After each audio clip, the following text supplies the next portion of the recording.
여러분의 기도 덕택에 휴가를 잘 마치고 돌아왔습니다.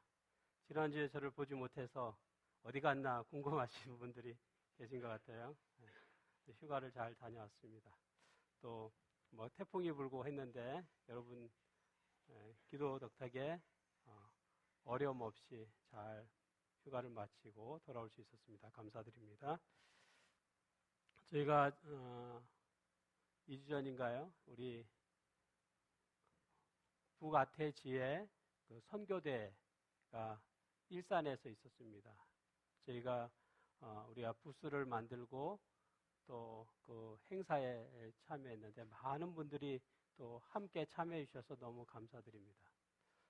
또 많은 농아분들이 또 함께 해 주셔서 제가 감동을 받았습니다. 아주 이른 아침에 오셔가지고 또 아주 늦게까지 우리 마지막 그 폐식 때까지 그렇게 많은 분들이 남으리라고 기대하지 못했는데 정말 많은 분들이 끝까지 남아서 그 모든 순서 정말 늦게까지 저녁 늦게까지 계속되는 그런 순서에 우리 모두가 함께해서 저희가 마지막 순서 다 마치고 또 기념 촬영을 했는데 아주 좋았습니다. 우리 행사에 대한 부분들을 좀 보면 사람들이 정말 많이 왔죠? 네. 얼마나 될까요? 사람들이 얼마나 될까요? 몇 명 정도 됩니까? 몇 명 정도? 이번에 참가한 사람이 4,000명이라고 그렇게 말합니다. 한 4,000명의 사람들을 보니까 다 누구예요? 우리 재림 신자들이 모였습니다. 우리 한국에서만 오신 것이 아니라 일본, 또 대만, 중국, 또 몽고 원래 이렇게 하는데 이제 국제수화는 이렇게 하죠. 몽고, 또 홍콩, 마카오 이런 곳곳에서 이렇게 다 오셔가지고 정말 이제 국제적인 그런 선교 행사를 했습니다. 또 여러 지역의 또 나라의 교회들의 선교 소식들을 우리가 들었습니다. 오늘 아침에 우리 안교 비디오 봤죠? 그 똑같은 내용, 그 교회가 이번에 또 여기 소개됐습니다. 그 교회의 그 지도자 되시는 분이 목사님이신지 장로님이신지 그분이 교회의 형편들을 보면서 정말 그 성경에 보면은 여호수아가 그 성을 돌죠. 이렇게 여리고 성을 돌죠. 여리고 성을 이렇게 도는 것처럼 이분이 교회가 아주 새벽에 기도를 하고 계속 그 마을을 계속 돌아요. 기도하면서. 그래서 많은 이제 부흥을 가져왔다는 그런 교회의 이야기 또 나왔습니다. 그래서 참여하면서 많은 감동을 받았습니다. 저희가 이제 늦은 시간까지 이게 남은 분들이 여기 늦은 시간까지 늦게까지 남아서 우리 사진을 찍었는데 우리 집이 제일 먼 평택에서 오신 분도 여기 평택에서 오신 분도 끝까지 남아서 아주 참여하리라고 생각을 못했는데 아주 그 먼 데서부터 이렇게 여기까지 일산까지 찾아오셨어요. 찾아오는 것도 힘들고 어려운데 걱정을 정말 많이 했거든요. 우리 농아분들이 과연 몇 명이 올 수 있을까? 막 복잡한데 그 길도 복잡한데 힘들. 네, 하여튼 찾아서 오셔서 우리 그리고 끝까지 마지막까지 남아서 이렇게 사진을 찍었습니다. 저희가 부스를 운영했죠. 부스 운영하고 안식일날 오후에 이렇게 오신 분들 이렇게 사진을 찍었습니다. 많은 분들이 이렇게 오셨어요. 그래서 저희 부스 앞에서 이렇게 기념 사진 촬영을 했습니다. 저희 교회 부스를 운영했는데 많은 분들이 오셨어요. 저희가 이제 기념품을 1,000개를 만들었습니다. 1,000개를 만들면서 너무 많이 만들지 않았나? 근데 아주 가장 주문할 때 가장 작은 그 개수가 1,000개예요. 1,000개. 그래서 일단 1,000개를 주문하고 사실은 걱정을 많이 했습니다. 얼마나 많은 분들이 부스에 오실까? 근데 이 1,000개가 다 나갔습니다. 물건들이 다 나갔으니까 1,000명 이상의 분들이 우리 부스를 오셨어요. 그래서 저희가 기념품 또 저희 교회를 소개하는 또 우리 농아인 선교에 관한 그런 책자, 브로셔를 만든 걸 이렇게 나눠드렸습니다. 또 영어, 또 외국에서 오신 분들은 영어로 된 거 또 만들었던 걸 나눠드렸어요. 여기 일본에서 특별히 우리가 또 일본하고 우리 일곱비 농아인 교회가 그 일본하고 자매 결혼이 돼 있습니다. 근데 자매 결혼이 됐는데 오랫동안 만나지 못했는데 이번에 이렇게 좀 일본에서 오신 일본 교회에서 오신 분들이 저희 교회 또 오셨고요. 저 중간에 이렇게 노란색 옷을 입은 분이 농아분이세요. 그래서 농아분들이 많이 오시진 못했는데 우리 할머니 분이 오셨어요. 그래서 저희가 이제 이런 수화를 하고 또 이렇게 농아인 교회에서 이런 부스를 한다라고 이렇게 알리니까 그 일본 분들이 그 농아분을 모시고 오신 거예요. 모시고 오셔가지고 이렇게 제가 인사를 드렸습니다. 우리 이장근, 예, 이장근 우리 성도님 정말 수고 많이 했어요. 예, 이 만들어가지고 이 빨대 있잖아요. 빨대를 가지고 뭐 이렇게 만들어갖고 뭐 이렇게 곤충들 이렇게 만들었는데 정말 아주 인기가 많았습니다. 우리 아이들이 너무 좋아해요. 너무 잘 만들어요. 정말 똑같이 빨대를 가지고 뭐 이게 메뚜기 같은 거 곤충들을 너무 신기하게 잘 만들어 지금도 이렇게 만드는 모습이에요. 정말 수고를 많이 했습니다. 저기 일본에 예전에 우리 이소연 집사님 활동하였을 때 일본에 가서 거기 일본의 선교 대회에 참석했는데 그때 사진 찍은 게 옛날 사진이 있거든요. 그 사진 저희가 이제 여기다 딱 이렇게 전시할 때 저기 놨는데 그 일본에서 오신 이 목사님이세요. 지금 은퇴하셨는데 이 목사님이 자기 얼굴이라고 자기 사진이라고 여기 딱 하셨어요. 그래서 실제 주인공이 오셨습니다. 저 목사님이 과거에 그 나가노 교회 목사님이셨어요. 거기에 농아분들이 많이 계셨습니다. 농아부가 있었고 거기 그때 활동하셨던 목사님이 이번에 가고시마 교회에서 왔는데 지금 그 가고시마 교회에 출석하고 계세요. 근데 거기 함께 오셨는데 저희가 이렇게 얼굴 보고 이제 반갑게 인사를 나눴습니다. 그러니까 수화통역 행사 중에 이제 수화통역을 했고요. 부탁은 받았는데 뭐 이렇게 환경은 전혀 준비가 되지 못해서 저희가 한쪽에서 자리를 잡고 이렇게 수화통역을 진행을 했습니다. 또 우리 부스에서 우리 전도사님이 수화로 이렇게 찬양할 때 또 많은 우리 성도님들이 오셔가지고 함께 이렇게 찬양하시는 수화로 찬양하는 모습. 또 여기 보면은 우리 이렇게 동그란 거 이렇게 돌리면 여기 도는 거 있죠? 요거를 저희가 살려고 하니까 너무 비싸고 빌려고 해도 비싸가지고 우리 전도사님이 이틀 동안 만들었어요. 직접 돌림판을 만들어가지고 사람들의 좀 호기심을 좀 관심을 끌기 위해서 만들었는데 이틀 동안 이제 만들었습니다. 그리고 이제 가서 사람들 앞에 부스 앞에 오시는 분들 이제 만나서 인사하고 또 기념품도 나눠드리고 또 저희 교회 소개도 하고 우리 또 허진이 사모님 또 우리 교회 많은 집사님들 수고를 많이 하셨습니다. 그래서 이번에 저희 교회를 이렇게 홍보하는 큰 그런 유익을 얻게 됐습니다. 또 여러분들이 또 이제 후원금도 이렇게 넣어주시고 또 몇 분은 이렇게 후원하는 이 종이에 이렇게 직접 써서 주셨습니다. 그리고 이분 있죠, 이분.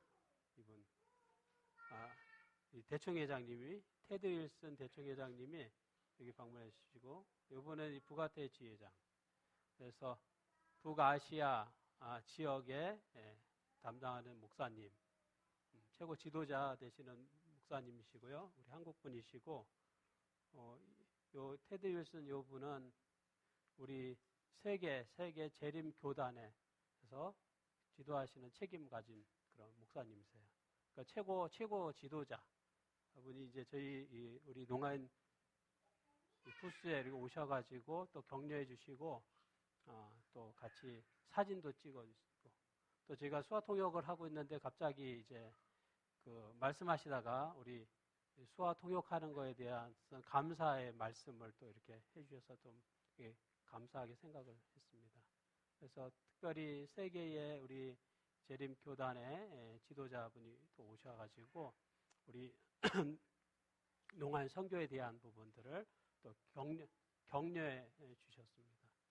그래서 이번에 또 저희 교회를 뭐 국내외적으로 또 알리고 소개하는 그런 귀한 시간을 가져서 큰 유익이 있었고 또 참여하면서 많은 순서들을 통해서 은혜를 받았습니다.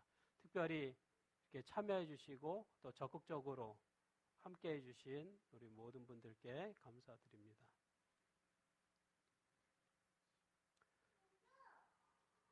이 영화의 위워 솔저스라고 하는 나는 군인이었다라고 하는 그런 영화가 있습니다. 이 영화는 이 베트남 전쟁 때 정말 실제 있었던 그런 사건을 가지고 이렇게 만든 영화입니다. 여기 이 주인공이라고 할 수 있는 이 분의 이름이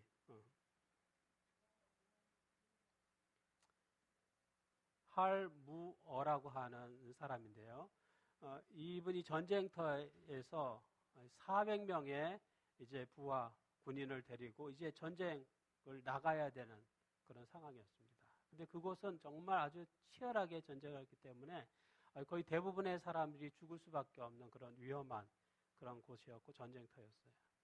그때 이 지도자였던 이 사람이 그 부하 군인들에게 이렇게 말을 합니다. 내가 여러분들이 지금 이 전쟁터에 나가는데 모두 살아서 돌아오리라고 제가 단언할 수 없습니다. 그러나 이 하나님 앞에 맹세하기를 내가 이 전쟁터, 정말 이 비참한 곳에 이 전쟁터에 들어갈 때 내가 가장 먼저 들어가고 또 그 전쟁터에서 가장 나중에 나오겠습니다라고 하는 그런 말을 합니다. 위험한 현장에서 내가 가장 먼저 뛰어들고 또 그곳에서 가장 나중에 나오겠다라고 하는 그 이 현명한 그런 말을 하게 돼요. 이 말 속에는 많은 뜻이 담겨 있습니다. 이 고난 속에 어려움 그런 현장 속에 나는 피하지 않고 내가 여기 있는 많은 부하들보다 더 먼저 그 위험을 내가 경험하겠습니다. 라고 하는 그런 뜻이 포함되어 있습니다. 저는 이 모습들을 보면서 이 고난의 현장 가운데 가장 먼저 뛰어든 분, 예수 그리스도라고 말씀드리고 싶습니다. 예수님께서는 가장 먼저 이 고난 가운데 뛰어들었어요. 그것이 십자가의 경험이라고 말할 수 있죠. 사람은 부모로부터 한 번 태어나는 그런 경험을 합니다. 살기 위해서 한 번은 태어나야 돼요. 이 땅에 살기 위해서 한 번 태어납니다. 그런데 사람이 구원을 받기 위해서는 2번 태어나야 된다라고 말해요. 한 번은 부모로부터 태어나야 되고 두 번째는 누구로부터? 하나님 안에서 다시 태어나는 그런 경험이 필요합니다. 이 다시 태어나는 것을 우리가 중생이라고 말합니다. 이 중생이라고 하는 말이 다시 태어난다라고 하는 뜻을 가지고 있습니다. 우리가 구원을 얻게 하기 위해서 예수님께서는 이 고난인 십자가를 짊어지시는 그러한 경험을 가지셨습니다. 다시 태어나는 거죠. 다시 살아가는 그런 경험을 갖게 되는 것입니다. 우리가 지하철에 가면 가끔 이런 광고를 보게 됩니다. 무슨 광고입니까? 네. 성형에 관한 그런 광고예요. 예쁘게 만드는 그런 수술에 관한 내용입니다. 그래서 이게 사각턱을 줄이기도 하고 코를 올리기도 하고 박피를 하는 여러 가지 일들을 합니다. 근데 여기 사진들을 보면 그 수술 전의 모습하고 수술 후의 모습이 어떻습니까? 비교해 보면은 똑같습니까? 다릅니까? 네. 다른데 조금 다르게 아니라 완전히 달라요. 여기 보면은 그 수술 전의 모습, 수술 후의 모습이 완전히 달라요. 우리가 예수님을 믿기 전에 우리의 삶은 어땠습니까? 우리가 예수님을 믿은 후에 우리의 삶은 또 어떻습니까? 마치 이게 이 성형 수술을 하는 것처럼 이 모습 속에서는 완전히 달라지는데 우리가 예수님을 믿기 전하고 믿은 후에 우리에게는 어떤 변화가 있습니까? 마치 전혀 변화 없이 예전과 똑같다고 하면은 문제가 있겠죠. 만약 그런 수술이라고 하면 실패한 수술이 되겠죠, 여기에서는. 예수님은 우리를 위하여 십자가에서 희생당하셨습니다. 자신의 온 몸을 드리셨죠. 그래서 예수님을 믿는 우리는 예수님을 통하여 다시 사는 인생이 되었는데 그렇다고 하면 우리는 복음을 위해 사는 인생이 되어야 한다는 것이죠. 오늘 저는 이 빌라도의 법정에서의 그러한 경험들을 함께 나누려고 합니다. 여기 마태복음 27장 11절부터 14절에 보면 이런 말씀이 있습니다.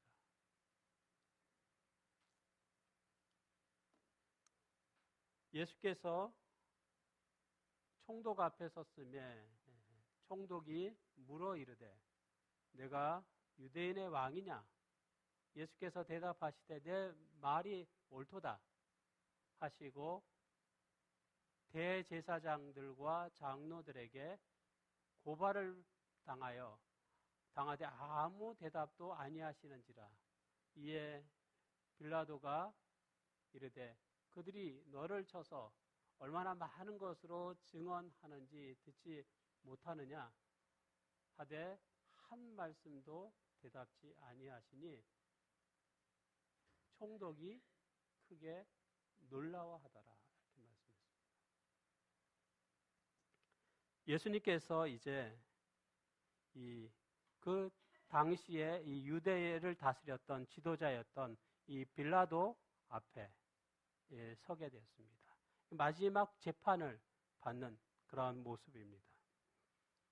새벽에 대제사장과 이 장로들은 서로 모의했어요. 예수를 죽여야겠다라고 하는 생각을 갖고 이제 예수님을 붙잡아서 빌라도 앞에 세웠습니다. 그 재판을 받고 죽이려고 했던 것이죠. 이 빌라도라고 하는 사람 어떤 사람인가? 이 사람은 성격적으로도 아주 잔인한 사람입니다. 그래서 죄수들의 생명을 귀하게 생각하지 않아요. 그래서 대제사장은 생각하기를 빌라도에게 데리고 가기만 하면 쉽게 예수를 뭐 할 수 있다고요? 죽일 수 있겠다라고 하는 생각을 가졌습니다. 그래서 이제 이 빌라도 앞에 예수님을 데리고 갔어요. 그런데 이상한 일이 생긴 거예요. 이 빌라도의 태도가 바뀐 것입니다. 이 빌라도는 예수를 죽이려고 하는 것이 아니라 오히려 예수를 어떻게 하려고 해요? 살리려고 하는 거예요. 살리려고 여러 번의 그런 시도를 하는 것입니다. 이 빌라도는 경험이 많은 사람이에요. 재판 경험 많습니다. 많은 죄인들에게 벌을 명령했던 사람이에요. 그런데 예수님이 오셨어요. 예수님이 자기 앞에 딱 섰습니다. 예수님을 모습을 보니까 어떤 느낌이 들어요? 그 전에 만났던 이 죄인들하고 어떻습니까? 완전히 다른 거예요. 예수님의 모습은 너무나 선한 분이었어요. 그리고 많은 사람들이 거짓말로 막 고발을 하고 욕을 하는데 예수님은 대답이 없는 거예요. 다른 사람 같으면 어때요?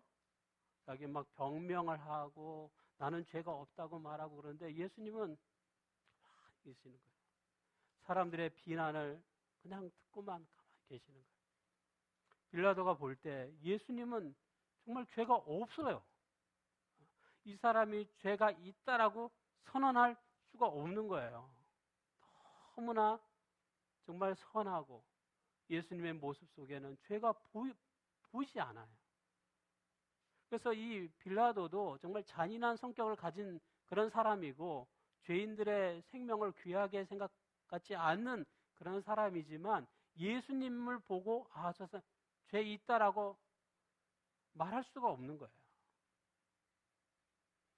그래서 사실 빌라도는 예수를 살리려고 여러 번 그런 시도를 합니다.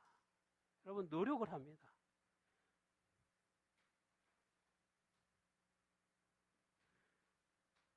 그 시도 가운데 하나가 이러한 시도를 하죠.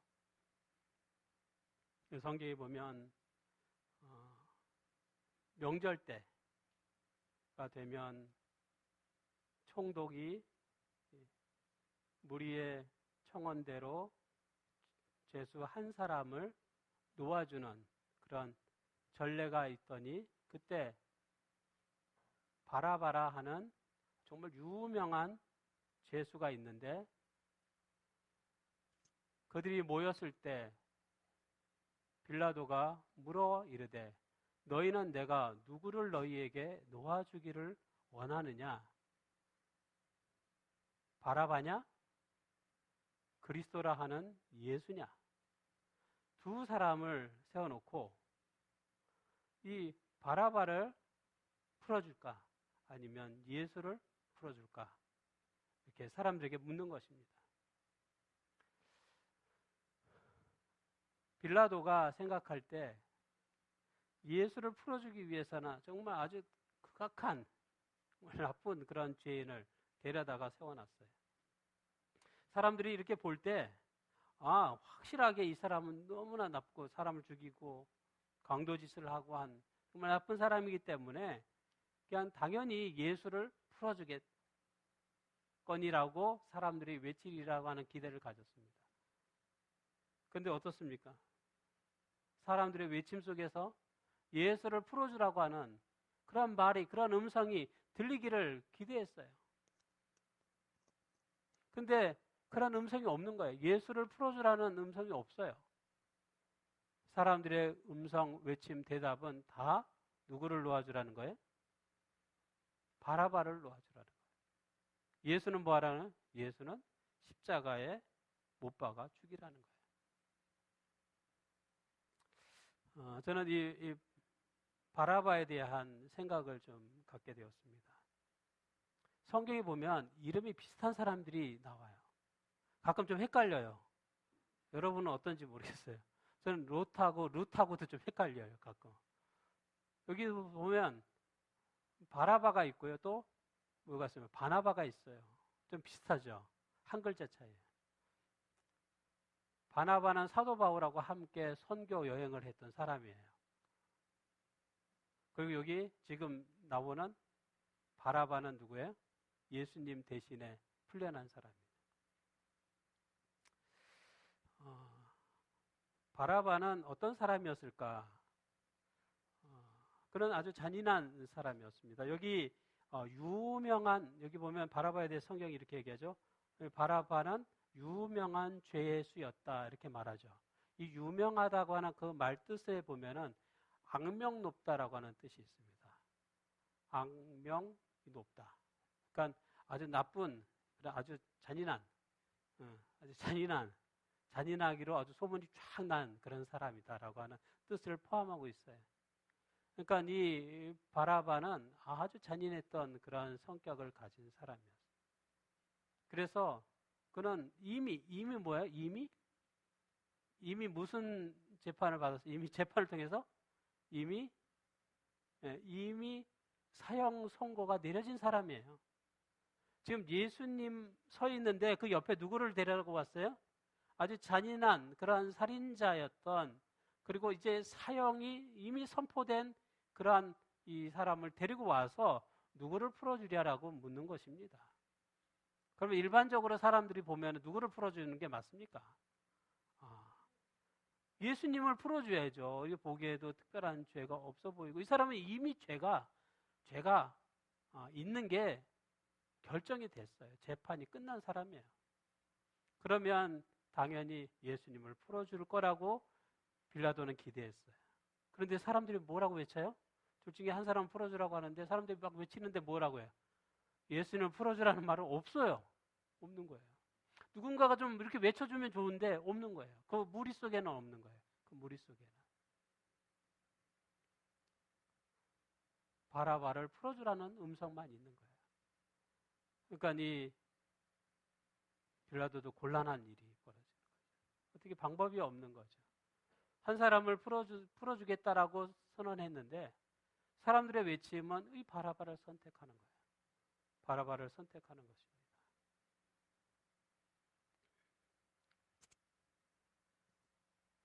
이 바라바는 자신을 메시아라고 말하고 사람들을 모아서 또 이 로마 정부에 항거하고 반란을 일으켰던 그런 주동자, 그런 이끈 사람이었습니다. 그 과정 속에서 또 많은 살인을 저지른 것 같아요. 예수님께서 십자가에 달려서 돌아가셨죠? 그런데 성경에 보면은 그 십자가는 누구의 것이었습니까? 바라바의 십자가였어요. 바라바가 짊어져야 될 십자가를 예수님이 대신 짊어지신 것입니다. 예수님이 오시기 전에 이미 바라바를 십자가에 못 박아 죽일 것이라고 하는 선고가 이미 난 거예요. 그래서 십자가는 이미 준비가 돼 있었습니다. 누구 거였어요? 바라바를 죽일 그런 십자가였습니다. 그런데 예수님께서 대신 그 십자가를 짊어지시게 된 것입니다. 여기 살아남은 이들에 보면 이렇게 기록하고 있습니다. 예수님께서 빌라도의 집 문에서 나오시자마자 바라바라 하는 사람을 위하여 준비하였던 십자가를 가져다가 그리스도의 상하고 피 흐르는 어깨 위에 지웠다. 그리고 예수와 함께 죽임을 당할 바라바의 동무들의 어깨에도 또한 십자가를 지었다. 이렇게 나와 있습니다. 예수님께서 짊어지신 십자가는 누구의 것이었습니까?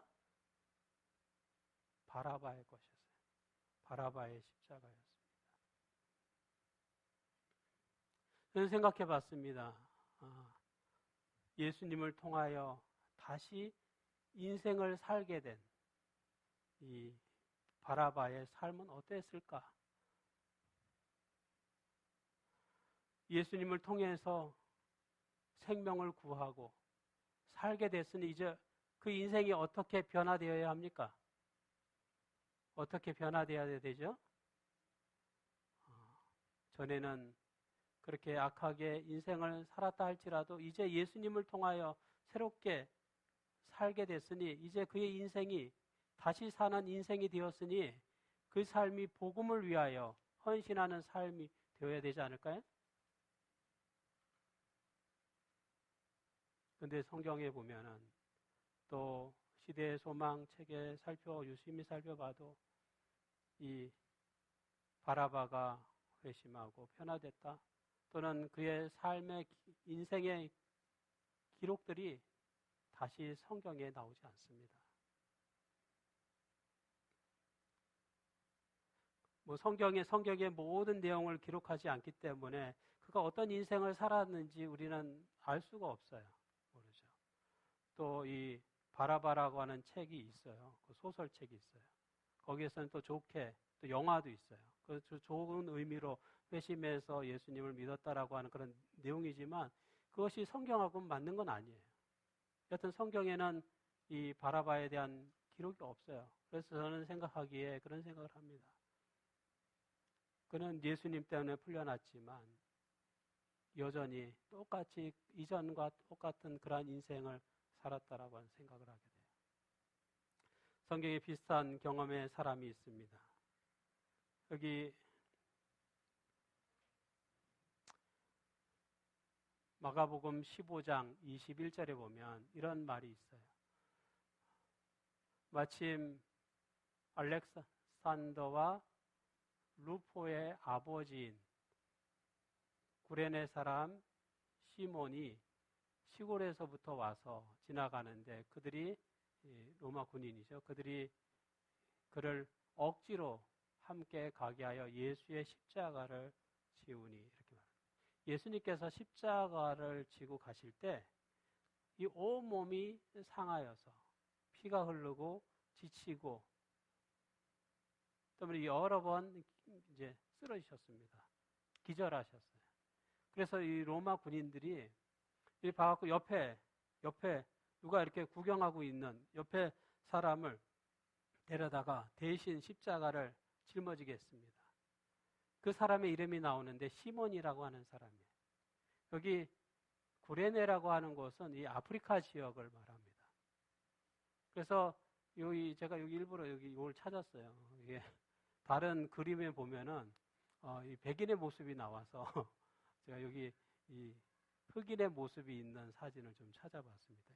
이 구레네라고 하는 지역은 이제 이 아프리카에 있는 지역. 그래서 그 사는 사람이 그 흑인이었을 것이다라고 생각합니다. 그래서 이 그림에도 보면 약간 검은 이제 흑인의 모습의 그림을 찾아서 여기다 붙였는데요. 잠깐 동안 이 시몬이라고 하는 사람은 잠깐 동안 구경하다가 억지로 자기가 원한 것도 아니고 억지로 끌려다가 예수님의 십자가를 짊어졌어요. 그런데 그 일을 통하여 그의 인생은 완전히 변화되었습니다. 그는 평생 예수님을 따르는 사람이 되었습니다. 전승기에 의하면 그런 이제 초대교회의 지도자가 되었다는 그런 이야기도 있습니다. 근데 우리가 성경을 통하여 확인할 수 있는 것은 여기 그의 아들들의 이름이 기록되어 있다는 거예요. 성경에 보면은 그의 아들들의 이름이 성경에 기록되어 있다는 것이죠. 이 이름을 통하여 우리가 알 수 있는 것은 뭐냐면 이 마가가 성경을 기록할 당시에 이 시몬의 아들이었던 이 알렉산더라고 하는 사람하고 루포라고 하는 사람은 초대교회에서 이미 유명한 사람이 되었다는 것입니다. 누구든지 이렇게 말을 하면 그 사람 알 수 있는 초대교회의 신자였다라고 하는 것이죠. 많은 일을 한 사람이었다는 거죠. 그 누구의 자녀였어요? 이 시몬의 자녀. 잠깐 예수님의 십자가를 짊어졌던 그 경험을 통해서도 한 사람의 인생이 완전히 변화가 된 것이죠. 예수님을 위하여 평생 복음을 위하여 사는 사람으로 변화된 것입니다. 바뀐 거예요. 잠깐 구경하다가 억지로 십자가를 짊어졌는데 그 경험을 통하여 완전히 인생이 바뀐 거예요. 그런데 이 내용 바로 위에는 누구 이야기가 나오면 바라바 이야기가 나오는데 그는 예수님 때문에 오히려 생명을 구했어요. 자기가 짊어져야 될 십자가를 예수님이 대신 짊어졌어요. 그런데 뭐예요? 그의 인생은 바뀌지 않았다는 것입니다. 저는 성경의 순서들을 보면서 이 마태복음의 내용들을 보면서 그러한 것들을 느끼게 돼요.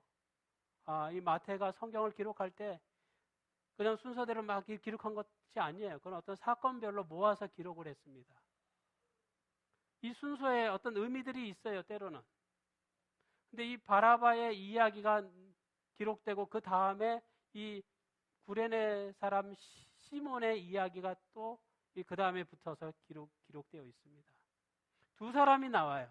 십자가와 관련된 두 사람이 나오는데 한 사람은 바라바, 다른 한 사람은 시몬이에요. 이 사람은 잠깐 십자가를 억지로 짊어졌는데 인생이 완전히 바뀌었어요. 그런데 그 위에 있는 이 바라바의 이야기는 성경에 다시 등장하지 않습니다. 예수님이 자기의 십자가를 대신 짊어졌는데 그러한 경험을 통해서도 어떤 변화가 없었다고 하는 것이죠. 여러분, 예수님께서 우리의 인생을 구원해 주셨습니다. 믿으십니까? 예수님 때문에 우리가 다시 사는 인생이 되었습니다. 그럼 우리의 삶이 어때야 됩니까? 우리의 인생에 변화가 있어야 되는 것이죠. 예수님을 믿기 전에 우리의 인생하고 예수님을 믿은 후에 우리의 인생이 바뀌어야 되는 것입니다. 변화되어야 되는 것이죠. 우리는 바라바처럼 여전히 변하지 않는 그러한 신앙인으로 살기를 원합니까? 아니면 시몬처럼 자신의 인생을 복음을 위해서 사는 그러한 사람이 되기를 원하십니까?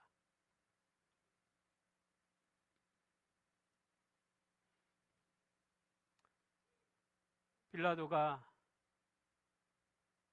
두 번째 예수님을 풀어주기 위하여 했던 시도가 있습니다.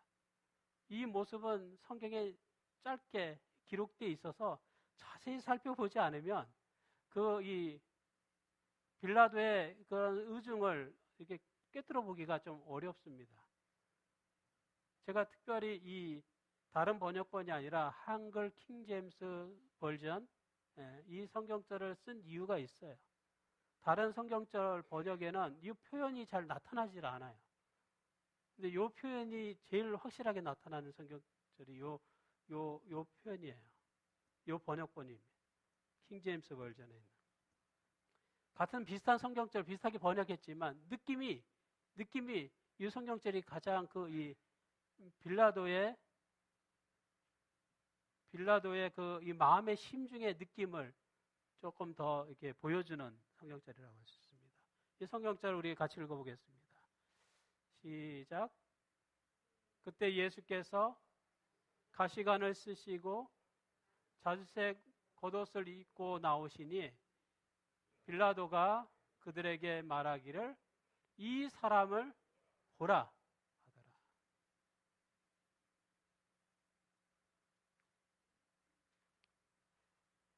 예수님 당시에는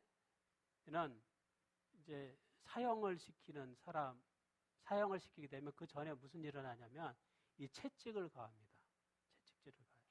그래서 예수님 그때뿐만 아니라 다른 그 책에도 보면 그 당시의 문헌 가운데 어떤 사형수를 사람을 죽이기 전에 이 채찍을 가한 그런 내용들이 그런 문헌에 기록되어 있습니다.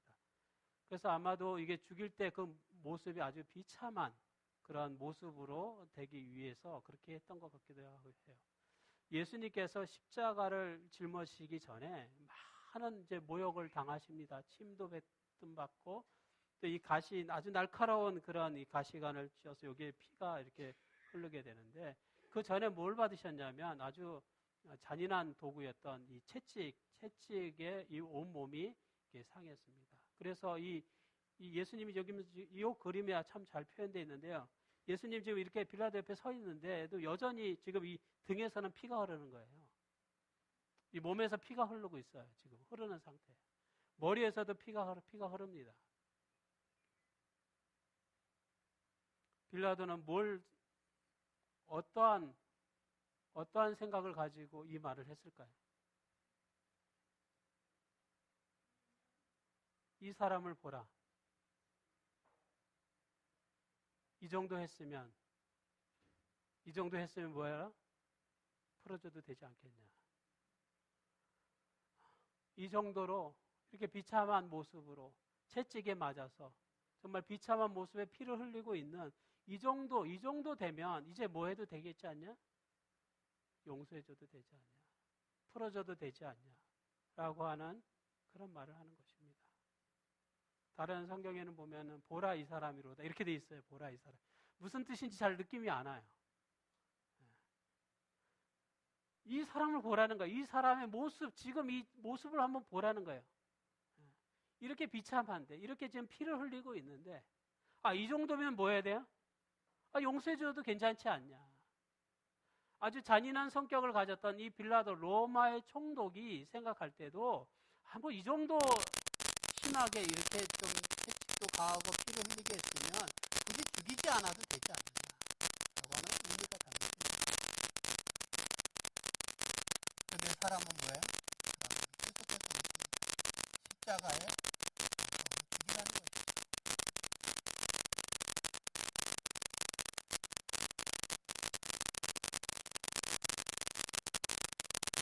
예수님께서는 우리가 다시 사는 인생이 되게 하기 위해서 이러한 비참한 십자가 고통을 경험하셨습니다. 오늘 우리가 바라바에 대한 이야기를 나눴습니다. 그에 대하여 많은 기록들이 남아있지는 않습니다. 그런데 우리가 어떠한 인생을 살아야 될지 다시 한번 우리 자신을 돌아보게 되기를 바랍니다. 우리도 어찌 보면 우리의 인생도 우리도 예수님 때문에 다시 살게 된 바라와 같은 사람은 아닙니까? 그렇다면 우리는 어떻게 살아야 될까요? 여전히 이 과거의 삶을 똑같이 반복하는 그러한 인생이 될 것인지, 아니면 예수님 때문에 다시 살게 되었으니 이제는 이 복음을 위하여 우리의 인생을 헌신하는 사람이 될 것인지 우리가 다시 선택하게 되기를 바랍니다. 하나님께 영광 돌리는 우리 모두가 되기를 바라며 말씀을 마치겠습니다.